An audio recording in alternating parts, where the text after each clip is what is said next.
Everybody knows कि school और colleges हमें क्या सिखाते हैं। नौकरी करो, सैलरी लो, दूसरे के लिए काम करो और उस इंसान को अमीर बनाओ और सेफ रहो, कोई रिस्क नहीं लेना है।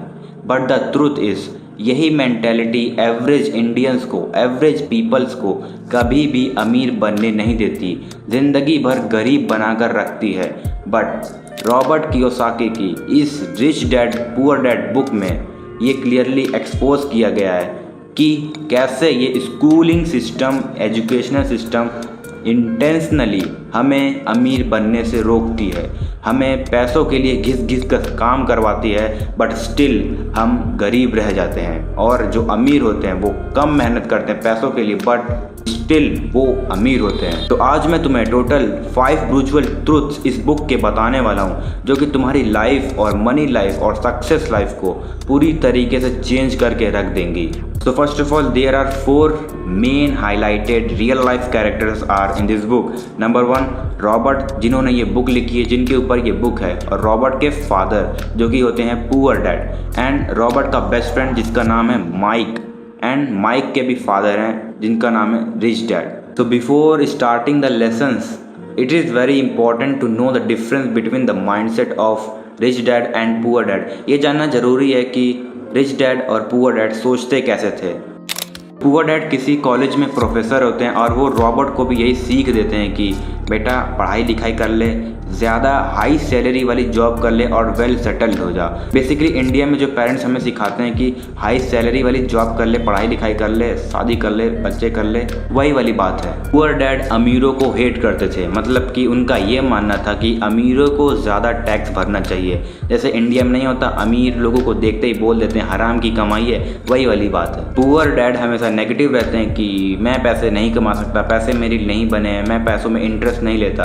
बस यहाँ मैं एक सवाल पूछना चाहता हूँ, जो लोग ये बोलते हैं कि मैं पैसों में इंटरेस्ट नहीं लेता, भाई जब तुम पैसों में इंटरेस्ट नहीं लेते तो तुम जॉब क्यों करते हो? जॉब करते हो पैसों के लिए ना, तो इससे अच्छा ऐसी जगह जॉब करो जहाँ के बॉस तुम खुद हो। और दूसरी तरफ रिच डैड टोटली अपोजिट होते हैं पुअर डैड के। पुअर डैड नेगेटिव होते हैं और रिच डैड टोटली पॉजिटिव होते हैं। रिच डैड थियोरेटिकल नॉलेज से ज़्यादा प्रैक्टिकल नॉलेज को प्रीफर करते थे, मतलब कि वो time by time new skills को प्रीफर करते थे, वो टाइम बाय टाइम नए नए कामों को एक्सपीरियंस करने में बिलीव रखते थे। रिच डैड का ये मानना है कि गरीब कभी अमीर इसलिए नहीं बन पाता क्योंकि उनका एक्सपेंसेस का कॉलम ज़्यादा भरा पड़ा होता है as compare to investment and savings, मतलब कि उनका एसेट्स का कॉलम पूरा खाली होता है और लाइबिलिटीज़ उनकी लाइफ में भरी पड़ी होती हैं।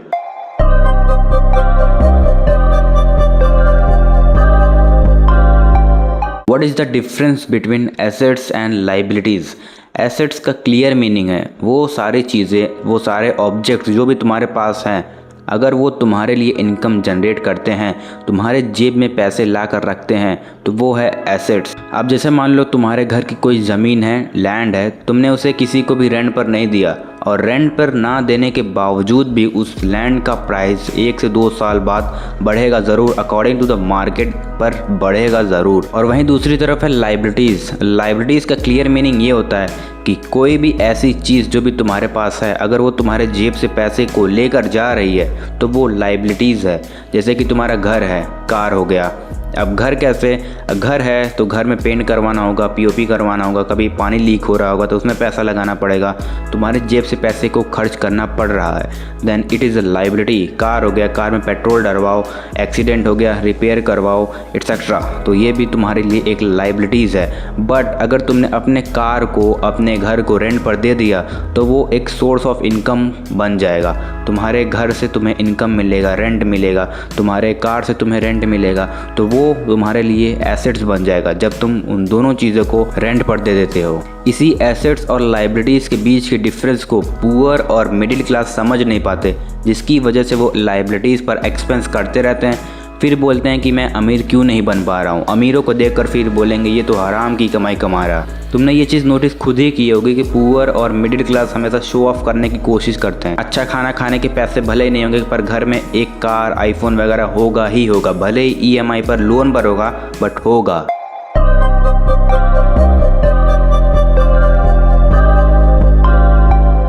सपोज़ कि मैं एम्प्लॉय हूँ किसी कंपनी में, तो मेरे दिमाग में हर वक्त क्या चलता रहेगा? सैलरी कब मिलेगी, सैलरी बढ़ेगी कि नहीं, प्रमोशन कब होगा, बॉस गुस्से में मेरा रिप्लेसमेंट ना लेते आए, मुझे नौकरी से ना निकाल दे, एट्सेट्रा एट्सेट्रा। मेरे दिमाग में पूरे महीने भर ये चलता रहेगा। और जैसे सैलरी मिल जाएगी दिमाग शांत हो जाएगा मेरा। फिर उसके बाद मैं पूरे महीने कंप्लेंट करता रहूँगा, बॉस मेरी सैलरी नहीं बढ़ा रहा, मेरा रिप्लेसमेंट ना जाए, मुझे डर लगा रहेगा। तो भाई this is the rat race of fear and greed. जब तक एम्प्लॉय को सैलरी नहीं मिलती, उसका पैसा उसे नहीं मिलता, तब तक उसे डर लगा रहता है कि नौकरी से ना निकाल दिया जाए, पैसे मिलेंगे या नहीं, कट ना हो जाए सैलरी एट्सेट्रा। बट जैसे उसे सैलरी मिल जाती है तो दिमाग उसका शांत हो जाता है, वो सारी चीज़ें भूल जाता है, अपने एक्सपेंसेस करने लगता है। ये नया फ़ोन ले लिया। यहाँ पर क्लियरली देखा जा सकता है कि एम्प्लॉय पैसों के लिए काम कर रहा है, काम को एंजॉय नहीं कर रहा, काम पैसों के लिए कर रहा है। यहीं पर अगर रिच डैड वाली सोच होती किसी इंसान की तो वो क्या करता, या तो कहीं पर लैंड ले लेता, अपनी ज़मीन है घर की तो उसे रेंट पर दे देता, एसेट्स पर फोकस करता, एसेट्स कॉलम को भरने की कोशिश करता, ना कि लाइबिलिटीज़ को। वो पैसों के लिए काम नहीं करता, पैसों को खुद के लिए काम करवाता। मतलब कि जैसे मान लो रिच डैड ने कहीं पर लैंड ले ली अच्छी लोकेशन पे, सिटी वाले एरिया में, और उसको रेंट पर दे दिया, या फिर आने वाले 1-2 साल में उसको बेच दिया। तो क्या हुआ, वहाँ पे उन्होंने लैंड खरीद के रखी रही, 1 महीने बाद, 2 महीने बाद, month by month, year by year उस लैंड का प्राइस बढ़ता रहा। यहाँ पर क्या हो रहा है, पैसे रिच डैड के लिए काम कर रहे हैं। मतलब लैंड का प्राइस बढ़ रहा है तो इनकम भी रिच डैड की बढ़ रही है। मतलब कि यहाँ पर क्लियरली पैसे रिच डैड के लिए काम कर रहे हैं।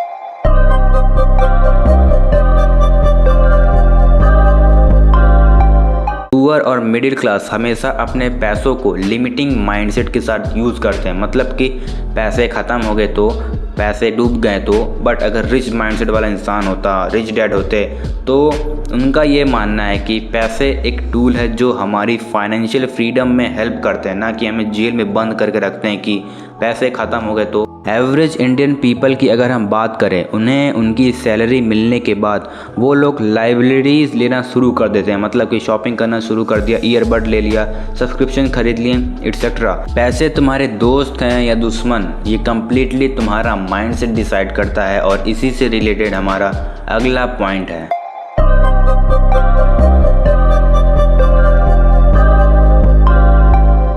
वैसे इस वीडियो के इंट्रोडक्शन से ही तुम्हें आइडिया लग चुका होगा कि रिच डैड और पुअर डैड के माइंडसेट के बीच का डिफरेंस क्या है, बट स्टिल हम इसे थोड़ा और डीपली समझेंगे। पुअर डैड का माइंडसेट कम्प्लीटली लिमिटिंग होता है और नेगेटिव होता है। मतलब कि मुझसे नहीं होगा, मैं नहीं कर पाऊँगा, पैसे मेरे लिए नहीं बने हैं, मैं पैसों में इंटरेस्ट नहीं लेता, पैसे कमाना बहुत हार्ड होता है। पुअर डैड का माइंडसेट कम्प्लीटली ऐसा होता है। रिच डैड हमेशा पॉजिटिव रहते हैं एंड ग्रोथ के बारे में सोचते हैं। वो पुअर डैड की तरह ऐसा बात नहीं करते कि मैं नहीं कर पाऊँगा, मैं अफोर्ड नहीं कर पाऊँगा। वो हमेशा अपने आप से सवाल पूछते थे, how can I do it, how can I afford it, how can I become billionaire, millionaire etcetera. वो हमेशा खुद से हाउ करके सवाल पूछते थे। तुम भी खुद से हाउ करके सवाल पूछो अपने आप से, देखना तुम्हारा दिमाग एक्टिव हो जाएगा, सोचने लगेगा कि कैसे करूं। और वहीं दूसरी तरफ पुअर माइंडसेट वाले सेंटेंसेस को दोहराओ, तुम्हारा दिमाग शट डाउन हो जाएगा। पुअर लोग, मिडिल क्लास लोग बहाने बनाते हैं, एक्सक्यूज़ देते हैं क्योंकि उन्हें फाइनेंशियल एजुकेशन नहीं होती। और रिच लोग सॉल्यूशन ढूंढते हैं, हाउ करके सवाल पूछते हैं खुद से, मैं कैसे कर सकता हूँ। रिमेंबर, तुम्हारी लाइफ की रियलिटी तुम्हारे पैसों से नहीं, तुम्हारी सोच से डिसाइड होती है। क्योंकि अगर तुम्हारी सोच सही होगी तो तुम पैसों के बारे में सोचोगे और कमाने की कोशिश करोगे।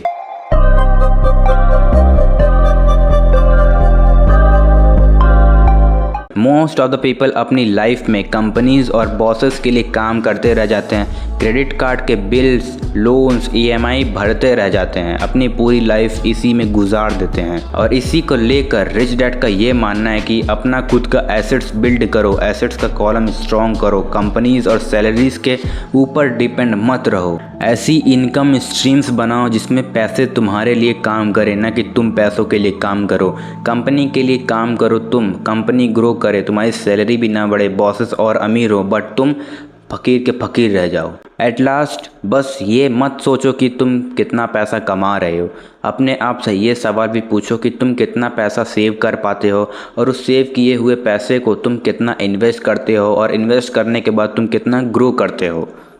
Peace out.